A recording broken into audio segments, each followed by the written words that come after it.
Indonesia terus menyatakan komitmennya untuk mengatasi tantangan.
Indonesia terus menyatakan komitmennya untuk mengatasi tantangan perubahan iklim melalui kerangka ESG atau Environmental, Social, and Governance.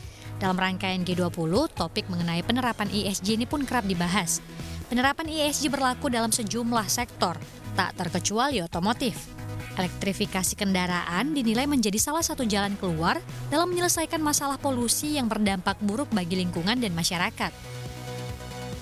Terkait dengan hal ini, Kementerian Perindustrian menargetkan produksi kendaraan listrik mencapai 600.000 unit mobil, bus, dan truk, serta 3 juta unit motor pada tahun 2030 mendatang. Untuk mewujudkan hal ini tentu membutuhkan kerjasama dan kolaborasi dari berbagai pihak. Untuk itu tahun ini sudah ada beberapa pameran otomotif yang digelar di Indonesia dan rata-rata tema yang diusung mengenai elektrifikasi kendaraan. Seperti pameran otomotif berskala internasional Gaikindo Indonesia International Auto Show atau GIAS 2022 yang kembali digelar di ICE BSD City Tangerang, Banten. Dengan mengusung tema The Future is Bright yang mengedepankan kendaraan listrik berbasis baterai. Sebagai pameran otomotif terbesar di Asia Tenggara, GIAS 2022 menghadirkan sejumlah merek produsen mobil besar global. Pelaku industri otomotif pun terpacu untuk meramaikan tren kendaraan listrik tanah air. Pameran GIAS 2022 dimanfaatkan beberapa pelaku industri untuk memperkenalkan produk dan konsep mobil listrik mereka, dengan harga mobil listrik yang ditawarkan cukup beragam. Ya, kita memperkenalkan itu Wuling Air EV. Ini merupakan global launch di mana Indonesia pertama kali memiliki mobil listrik ini di luar dari negara asalnya. Jadi khusus buat Indonesia gitu. Kalau untuk harganya dulu nih Mbak, ini harganya mulai dari 238 juta sampai 295 juta. Kita ada Ioniq 5, itu yang baru kami perkenalkan secara resmi di akhir Maret tahun ini. Driving range-nya itu bisa mencapai 481 km, sesuai gaya berkendara masing-masing.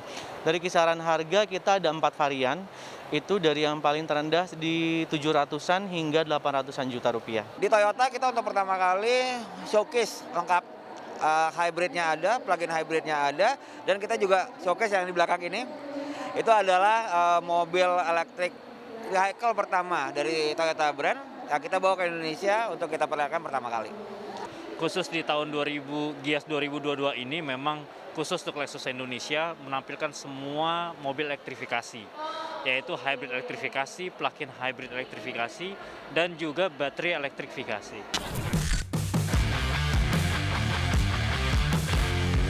Salah satu faktor utama yang menentukan minat masyarakat terhadap kendaraan listrik yakni soal kesiapan ekosistem kendaraan listrik itu sendiri. Ini menjadi tantangan tersendiri karena menentukan keberlangsungan kendaraan listrik di Indonesia. Pelaku industri menilai kemajuan ekosistem listrik memang semakin terlihat. Meski demikian, diperlukan percepatan pembangunan stasiun pengisian kendaraan listrik umum atau SPKLU. Jika merujuk pada data, PLN hingga Mei tahun ini telah membangun 129 SPKLU yang tersebar di 98 titik. Sementara target sampai akhir tahun ada 169 SPKLU yang akan dibangun. Oke, sampai saat ini pertumbuhannya sangat luar biasa karena dukungan dari pemerintah juga untuk infrastruktur secara khusus dan keseluruhan itu untuk ekosistem mobility itu sungguh sangat luar biasa. Pada dasarnya kita lihat marketnya sudah semakin ready, ekosistemnya pun kan sudah semakin siap juga, model-model yang masuk sudah makin banyak, jadi harapannya dengan berbagai macam faktor-faktor dalam ekosistem tadi semakin baik, ke depannya market ini akan makin besar. Saya yakin pemerintah akan terus memperbaiki untuk ekosistemnya dan bekerja sama juga dengan automaker. Karena itu kita sangat meminta untuk dari pemerintah ya untuk memperbesar atau memperbanyak charging station.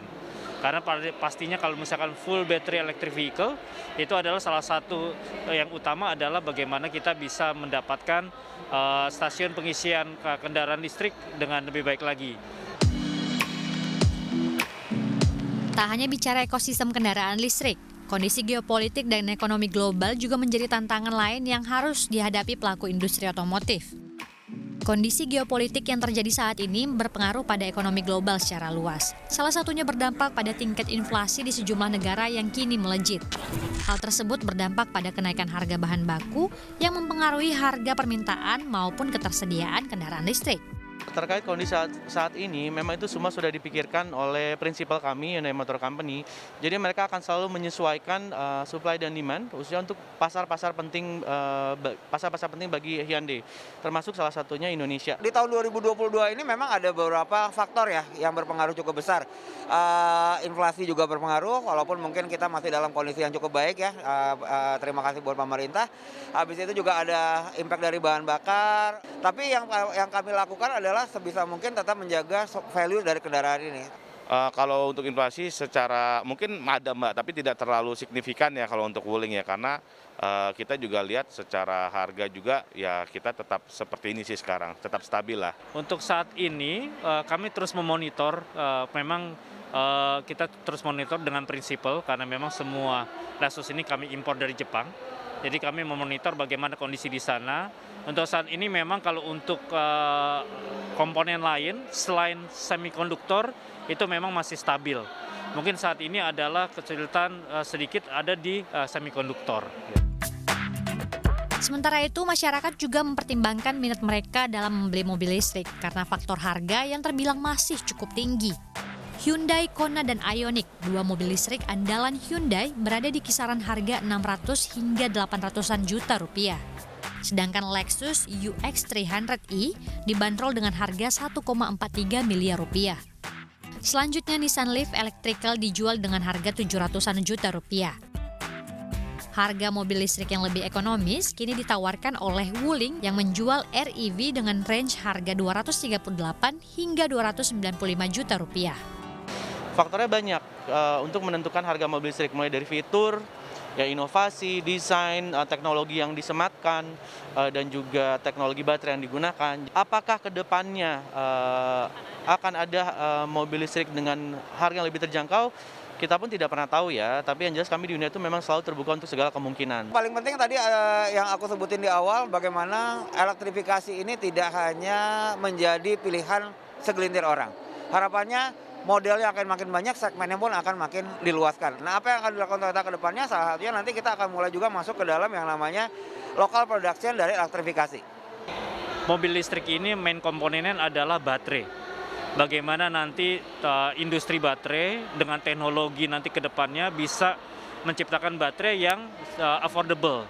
Karena inilah komponen utama dari mobil listrik. Ya, kami harapkan memang nanti khususnya industri-industri baterai bekerja sama dengan industri-industri kendaraan, bagaimana bisa memprovide baterai yang lebih murah dan sehingga bisa menjadikan total kendaraan listrik itu lebih murah. Meski menghadapi sejumlah tantangan dan harga mobil listrik yang masih relatif tinggi, namun para pelaku industri otomotif optimis pasar mobil listrik di Indonesia akan semakin berkembang ke depan. Kami sangat yakin ya, mengingat adopsinya sangat luar biasa, dukungan juga dari berbagai pemangku kepentingan, khususnya dari pemerintah juga sangat luar biasa. Jadi kami sangat optimis terkait pertumbuhan mobil listrik. Kalau kita lihat tren ini akan semakin positif, jadi harapannya memang nanti ke depannya tidak hanya, kalau kita lihat arah dari teknologi ini kan adalah ramah lingkungan pada dasarnya. Memang tantangannya adalah bagaimana membuat tren elektrifikasi ini makin membesar. Tapi yang paling penting adalah bagaimana membuat semua pilihannya tadi siap.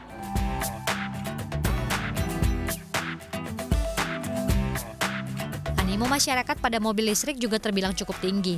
Hal ini terlihat dari banyaknya pengunjung Gias 2022 yang tertarik melihat dan merasakan pengalaman langsung menggunakan kendaraan listrik.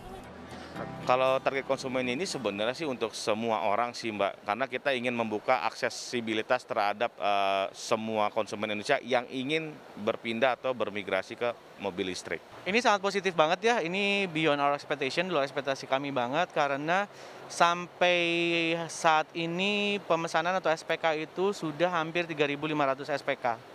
Which is itu sungguh-sungguh menggambarkan penerimaan yang luar biasa dari masyarakat Indonesia untuk mobil listrik. Bisa dibilang antusiasme makin kesini makin baik, karena untuk bisa dibilang di 2-3 tahun terakhir sudah rata-rata penjualannya ada stabil di level 1.000. Jadi harapannya nanti ke depannya akan bisa lebih stabil lagi dan marketnya makin besar lagi. Pastinya sangat besar antusiasmenya. Kita juga bisa lihat dari penjualan elektrifikasi kita yang meningkat.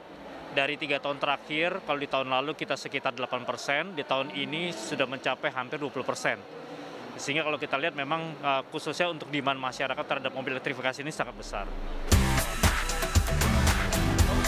Variasi mobil listrik yang Anda temukan di Gias 2022 dapat menjadi cerminan kendaraan listrik yang mengaspal di tanah air. Setelah segmen berikut, kami juga akan menghadirkan wawancara eksklusif dengan Ketua Umum Gaikindo Yohanes Nangoy yang masih akan membahas soal tren kendaraan listrik dan dunia otomotif pastinya. Tetap di Autobis ya.